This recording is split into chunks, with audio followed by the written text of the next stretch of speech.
tunggu-tunggu, aku harap nemoni kenalanku, kenalan baru lagi sebulan, lewat telepon oleh kenalan, ngajak janjian jam 7:30, nang kidul kapatan ngisor wit waru, jari rambut dawa klambine biru, wis ra salah mesti iki bocah ayu.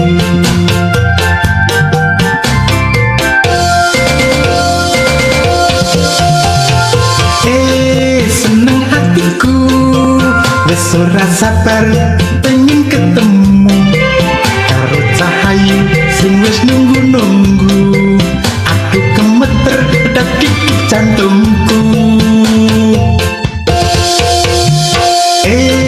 Bareng ketemu jebul wis tuwa padha simbokku, aku gemeter keringetku metu, aku bingung terus tak tinggal mlayu.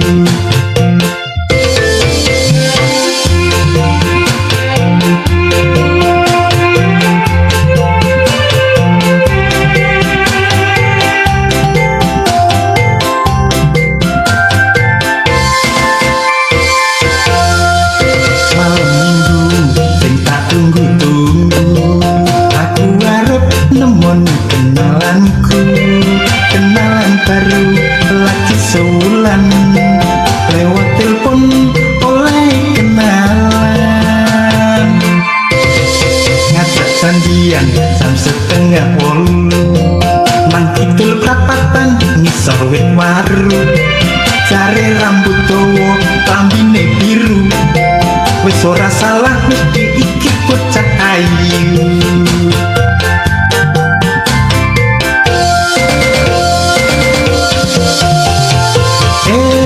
Seneng hatiku, wis ora sabar pengen ketemu karo cahayu sing wis nunggu-nunggu, aku gemeter dadi jantungku. Bareng ketemu jebul wis tuwa padha simbokku, aku gemeter keringetku metu, aku bingung terus tak tinggal mlayu.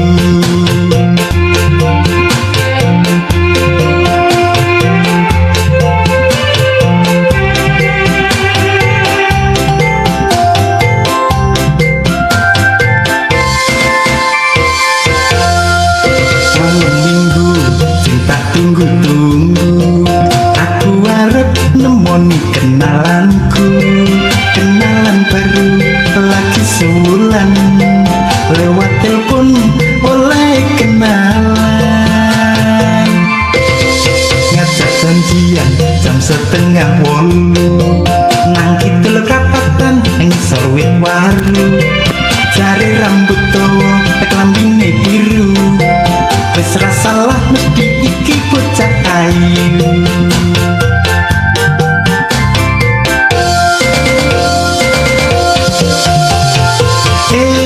Seneng hatiku, wis ora sabar pengen ketemu karo cahayu sing wis nunggu-nunggu, aku gemeter dadi jantungku.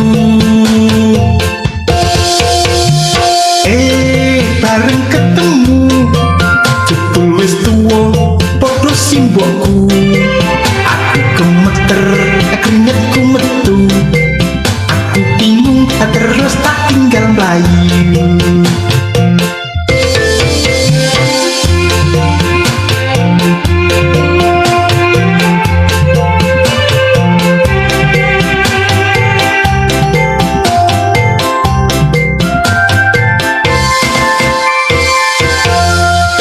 Malam minggu sing tak tunggu-tunggu, aku harap nemoni kenalanku, kenalan baru lagi sebulan, lewat telepon oleh kenalan, ngajak janjian jam 7:30, nang kidul prapatan ngisor wit waru, jare rambut dawa klambine biru wis ora salah mesti iki bocah ayu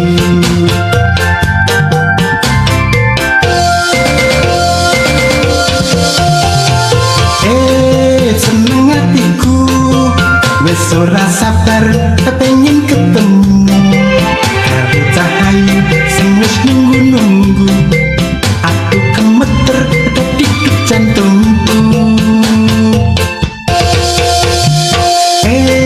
bareng ketemu jebul wis tuwa padha simbokku aku gemeter keringetku metu aku bingung terus tak tinggal melayu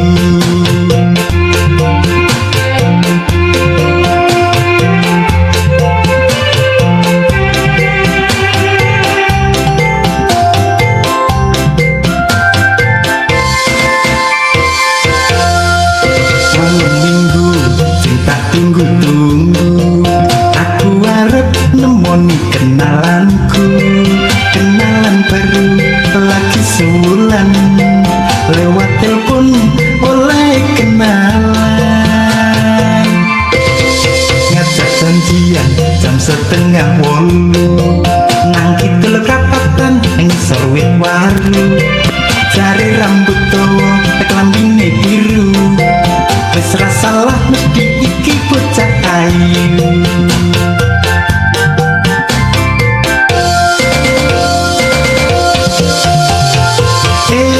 seneng hatiku wis ora sabar pengen ketemu karo cahayu sing wis nunggu-nunggu aku gemeter dadi jantungku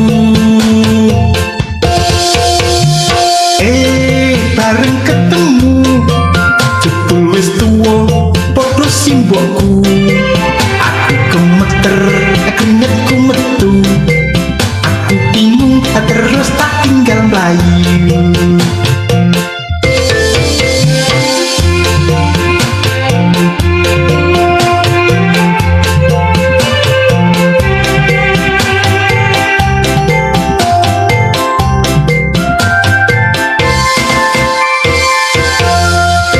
malam minggu sing tak tunggu-tunggu aku arep nemoni kenalanku kenalan baru lagi sebulan lewat telepon oleh kenalan ngajak janjian jam 7:30 nang kidul prapatan ngisor wit waru jare rambut dawa klambine biru wis ora salah mesti iki bocah ayu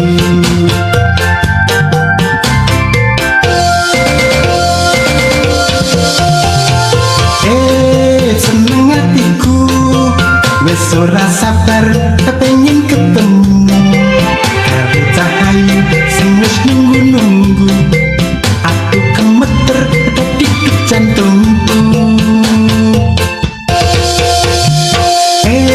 bareng ketemu jebul wis tuwa padha simbokku aku gemeter keringetku metu aku bingung terus tak tinggal melayu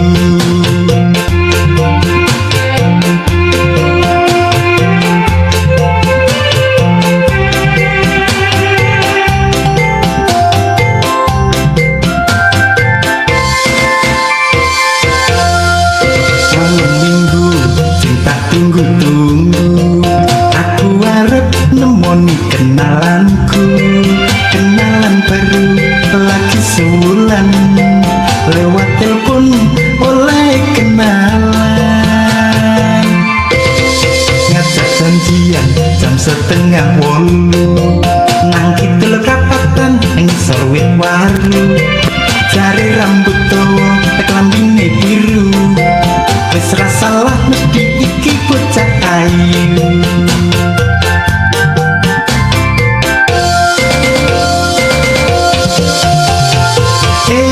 seneng hatiku wis ora sabar pengen ketemu karo cahayu sing wis nunggu-nunggu aku gemeter dadi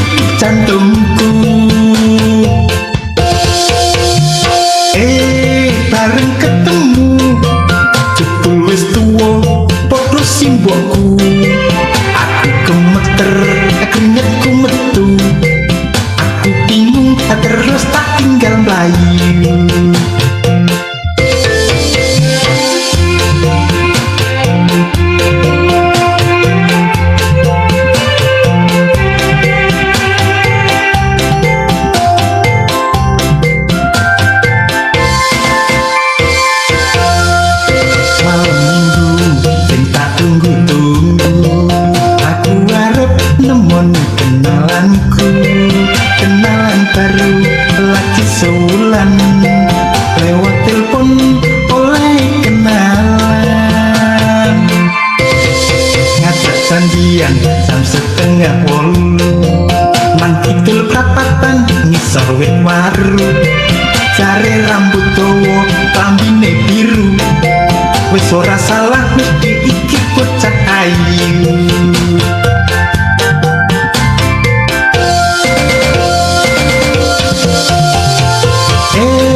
Seneng hatiku, wis ora sabar kepengin ketemu karo cahayu sing wis nunggu-nunggu. Aku gemeter detik jantungku. Bareng ketemu jebul wis tuwa padha simbokku. Aku gemeter keringetku metu. Aku bingung terus tak tinggal melayu.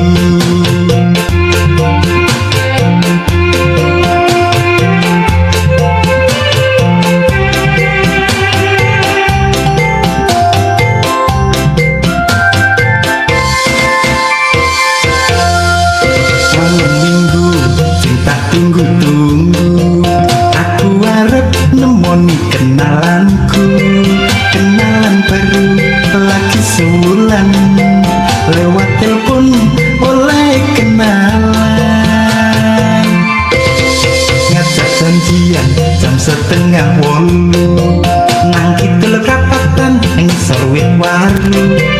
Jare rambut dawa klambine biru, wis ora salah mesti iki bocah ayu.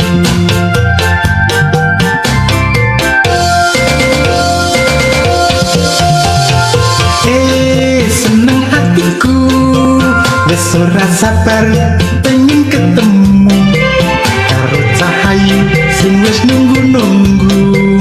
Aku gemeter detik jantungku. Bareng ketemu jebul wis tuwa padha simbokku. Aku gemeter keringetku metu. Aku bingung terus tak tinggal melayu.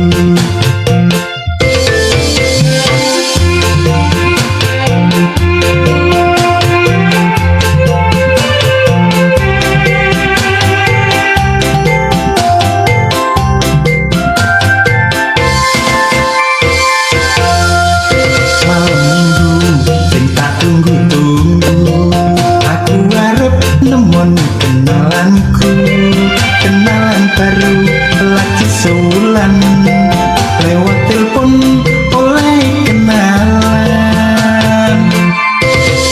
Ngajak janjian jam 7:30 nang kidul prapatan ngisor wit waru.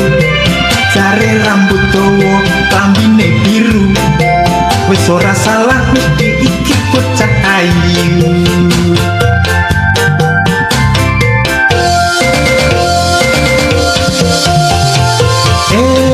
Seneng hatiku, wis ora sabar kepengin ketemu karo cahayu sing wis nunggu-nunggu. Aku gemeter detik jantungku. Bareng ketemu jebul wis tuwa padha simbokku. Aku gemeter keringetku metu. Aku bingung terus tak tinggal melayu.